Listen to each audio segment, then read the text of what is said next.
ამბობენ, რომ ჩვენი გარემოცვა მოქმედებს ჩვენს და როგორ მოქმედებს, ახლა გავარკვევთ. ჩემმა ერთ-ერთმა კლიენტმა მომწერა ესეთი რაღაცა, რომ ძალიან ჩამაფიქრა დავალებამო. დავალება ჰქონდა ის, რომ გაერკვია, ვინ არის ის 10 ადამიანი, ვისთანაც ყველაზე ხშირად აქვს კომუნიკაცია. რადგან ამბობენ ასევე, რომ ჩვენ საშუალო არითმეტიკული ვართ იმ 10, ზოგი ამბობს 5 ადამიანისა, ვისთანაც ყველაზე ხშირი, ესე ვთქვათ, ურთიერთობა გვაქვს.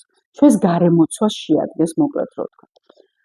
და წერს, რომ ძალიან ჩამაფიქრა დავალებამ და მინდა ვიკითხო ასეთი რამო, რომ თუ კი გარშემო მყოფები ასეთ გავლენას ახდენენ ჩვენზე, ჩვენს ფინანსებზე, ჩვენს კეთილდღეობაზე, ჩვენს პირად ცხოვრებაზე, როგორ უნდა გადავდგათ ის ნაბიჯი, რომ სხვა გარემოცვა შევიძინოთო.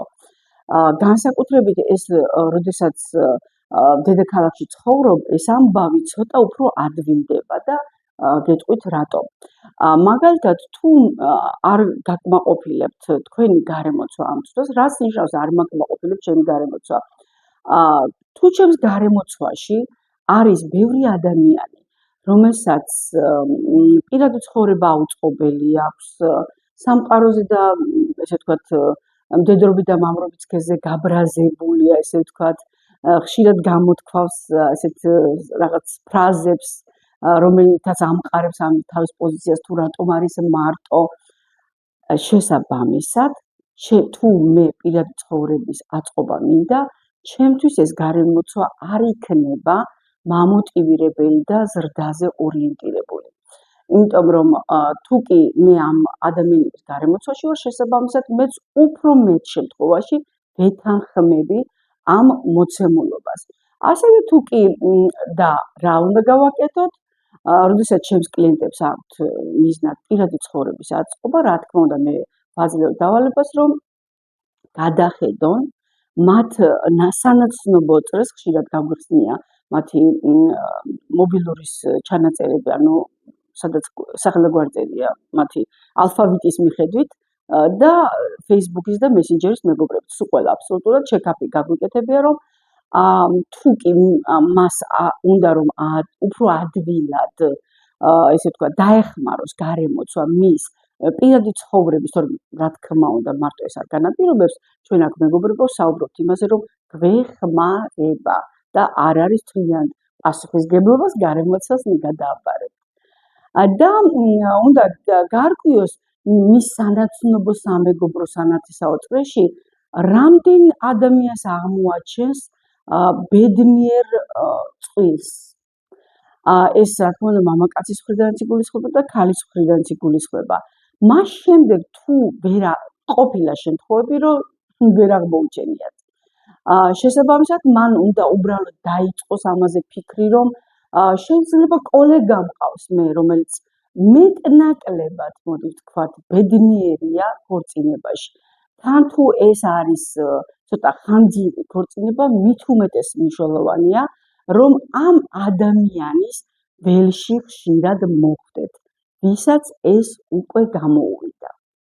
და ხშირად გეგმავთ ხოლმე შეგნებულად ესეთ ნაბიჯებს, რომ იმ ადამიანსთან გადაიკვეთოს თუნდაც რაიმე ივენტზე, ან უფრო დაახლოვდეს, მოკლედ რო ვთქვათ, ან თუნდაც უბრალოდ ფინჯან ყავაზე შეხვდნენ ისინი და ისაუბრონ.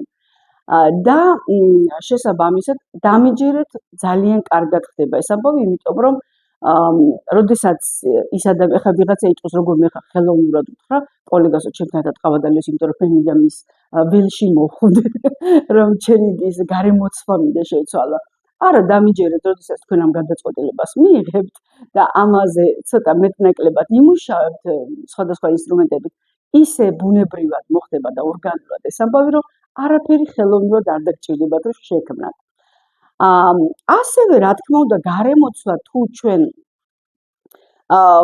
ძალიან კარგი მაგალითი გამახსენდა ახლა.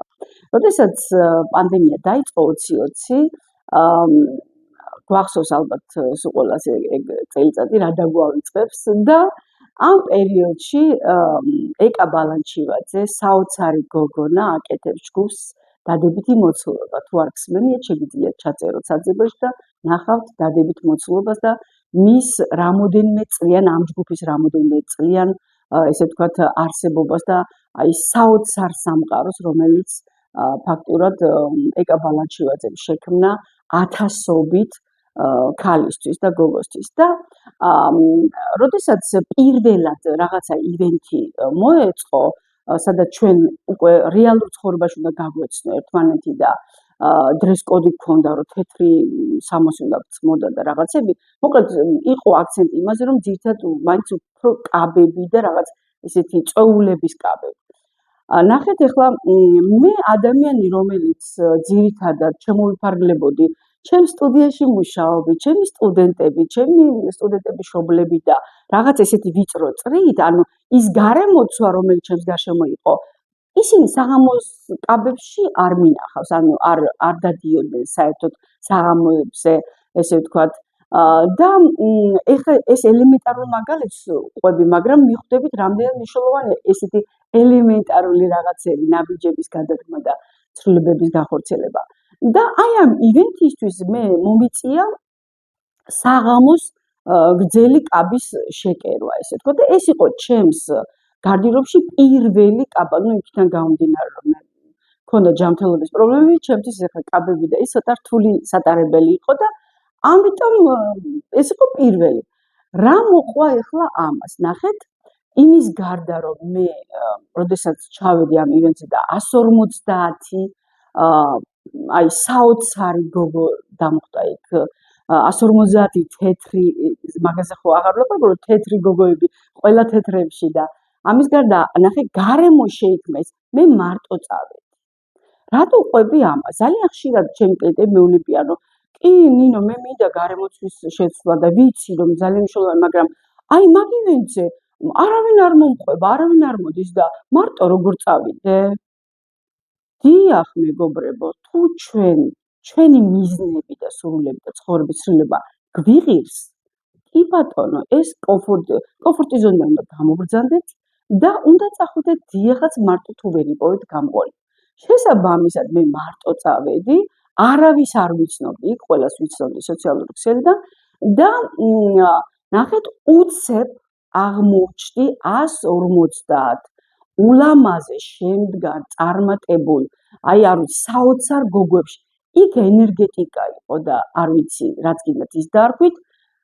ალბათ, როგორ გითხრათ, ათასობით ლარი და დოლარი რომ დახარჯოთ ტრენინგებში და ტრანსფორმაციაში, ის ამბავი ერთ იმაში გადაწყდა.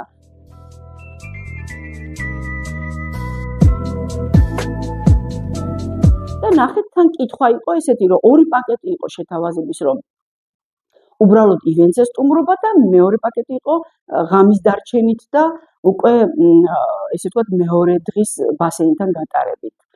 და მიუხედავად იმისა, რომ ნახეთ კიდე ერთი საკითხი, რომელსაც ასევე სვავთ ხოლმე თქვენ ჩემთან ხშირად, რომ ამ წუთას რომ ფინანსური სიტუაცია არ მაქვს ეგეთი. და აი მაგ შემთხვევაში რა გავაკეთო? ანუ არ მაქვს ეგ ფული, რომ თუნდაც ეს კაბა შევიკერო, რაღაცა ესეთი ყველა ესეთი ის მოითხოვს, რა თქმა უნდა, ფულის და დროის და ენერგიის ინვესტიციას და გარემოცვის შეცვლა, რა თქმა უნდა, მოითხოვს ამას.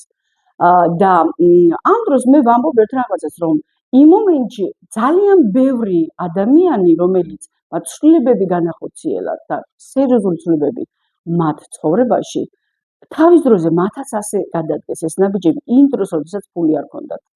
ანუ იმ მომენტში ჩემთვისაც ეს საკმაოდ დიდი ფული იყო, რაც ის ივენთი მე პირადად მიჯდებოდა, თუნდაც იქიდან გამომდინარე, რომ ადამიანები საზოგადოებრივი ტრანსპორტითაც მგზავრობენ და ეს იყო რაიონში, ანუ კახეთში ვიყავით და მე იქაც კი ტაქსით უნდა წავსულიყავ, იმიტომ რომ მე ვერ ვგზავრობ საზოგადოებრივი ტრანსპორტით, ჩემთვის გაცილებით ბიუჯეტურად, მაგრამ იქიდან გამომდინარე, რომ მე ვიცი სამყაროს კანონები, მე ვიცი გარემოცვა როგორ მოქმედებს ადამიანის წისვლაზე, მე იმ მომენტში ავიღე ის თანხა და ჩავედი და სწორედაც რომ ის ადამიანები, ვინც ერთ-ერთი საუკეთესო გარემო, რომელიც მე შევიძინე და რომლებთანაც დღესაც მეგობრობ, არის იქ შეძენილი.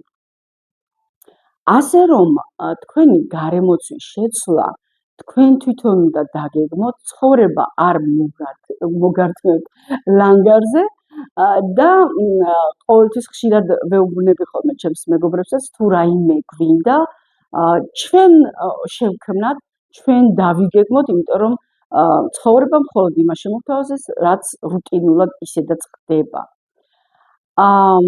გარემოცვა, როგორ შეიძლება კიდევ გარემოცვა? ხო, რა თქმა უნდა, ფინანსებზე ვინც ხართ ახლა ამ წელს ფინანსებზე ვინც მუშაობთ და გინდათ რაღაც შეცვალოთ, გადაავლეთ თვალი და დააკვირდით ის 10 ადამიანი, რამდენად ფინანსურად შემდგარი და წარმატებულია. ჩვენ ახლა აქ რა თქმა უნდა არ ვლაპარაკობთ მეგობრებო იმაზე, რომ ვიღაცა შეიძლება ფინანსურად ძალიან შემდგარი, მაგრამ თავის ფასეულობები არ გააჩნია და ყველაფრის ფასად რომ აქვს ის შემოსავალი, ასეთებზე არ ვსაუბრობთ. ჩვენ ვსაუბრობთ ადამიანებზე, რომლებსაც ფასეულობები შინაგანი ფასეულობები გააჩნიათ, არ ღალატობენ და ახერხებენ რომ იყვნენ ფინანსურადაც წარმატებულები. ხოლო თუ რომ გადახედავთ, ვერ მოიძიებთ დაუშვათ რომ შეიძლება იყოს 1 ან 2 და თქვენ გინდათ რომ თქვენი ფინანსური ზრდა უფრო მალე მოხდეს, მაგ შემთხვევაში სასურველია რომ თქვენ დაიწყოთ ისეთ ადგილებში სიარული, სადაც ფინანსურად შემდგარი ადამიანები დადიან, ხო? ეს რა თქმა უნდა ეხება, ეს ტრენინგებსაც ეხება, გასვლით ტურებსაც, სადაც ის ადამიანები დადიან, ვინც უკვე ფინანსურად ცოტა სხვა ლეველზე არიან. ანუ ბევრი რესურსი არსებობს დღეს უკვე ამისთვის, ეს არ არის უკვე ის ჩაკეტილი სივრცე, რომელიც მე გამოვიარე ტრანსფორმაციის დაწყებისას, როდესაც 10 წლის წინ თუ 15 წლის წინ ახლა ზუსტად არ მახსოვს, ბოლო მეგობარი რომ გავაცილე აეროპორტში, ბოლო მეგობარში გულისხმობ, რომ უმრავლესობა ჩემი მეგობრები ნელ-ნელა იმიგრაციაში რომ მიდიოდნენ, ძალიან გამიჭირდა, როდესაც ბოლო არა, მაგრამ ერთ-ერთი უკვე მეგობარი, როდესაც მივხვდი, რომ ჩემი გარემოცვიდან ის ადამიანები მიდიოდნენ უკვე, რომლებთანაც მე ძალიან ესეთი შეხება მქონდა და ღირებული და ფასეული და ძალიან მამოტივირებელი. და შემდეგ უკვე დავიწყე ახალი გარემოცვის შექმნა და ისიც როგორ შეგვიძლია წარმოვიდგინოთ, რომ როდესაც თქვენ იმყოფებით ერთ სოფელში და მიდიხართ მეორე სოფელში, ან მეორე ქალაქში, ხო? ამ გზიდან ეს ძველი სოფელია, ეს თქვენი ძველი გარემოცვა არის. საწინააღმდეგო არაფერი მაქვს ძველ გარემოცვასთანაც, რა თქმა უნდა. ოღონდ თუ ეს გარემოცვა ხელს არ გიწყობს, რომ შენი მიზანია რომ მოხვდე ამ ახალ ქალაქში. თუ ეს გარემოცვა ხელს არ გიწყობს და 10 ადამიანიდან მხოლოდ 2-ია შენნაირად, ესე ვთქვათ, ორიენტირებული პიროვნულ ზრდაზე, განვითარებაზე და ბედნიერებაზე, ზოგადად მოდი ესე ვიტყვი, იმიტომ რომ ჩემი არხის სლოგანია სწორედ რომ იცხოვრე შენი ბედნიერი ცხოვრება, შესაბამისად გზა, აი ამ გზაზე ახალ ქალაქში გადასასვლელად ნელ-ნელა აი ეს გზა მოგიწევთ მარტომ გაიაროთ. და აი ამ მომენტში, ანუ თუ ის გარემოცვა არ გყავთ, სჯობს რომ მარტო გაიაროთ და შემდეგ უკვე აი რომ მიუახლოვდებით დაახლოებით ამ ახალ ქალაქს, აი აქ უკვე ჩნდებიან თქვენს გარემოცვაში ის ადამიანები, ვინც უფრო მეტად ქმნის იმ ენერგეტიკას, რომელიც თქვენ გჭირდებათ. ასე რომ, მეგობრებო, სასიამოვნო გარემოცვას გიყურებთ, რა თქმა უნდა, ძალიან მისიამოვნება თუ გამოიწერთ ჩემს არხს, დაბლა არის subscribe და ეს იყო პოდკასტი ნომერი 12. 15 წუთი თავისუფლებისკენ.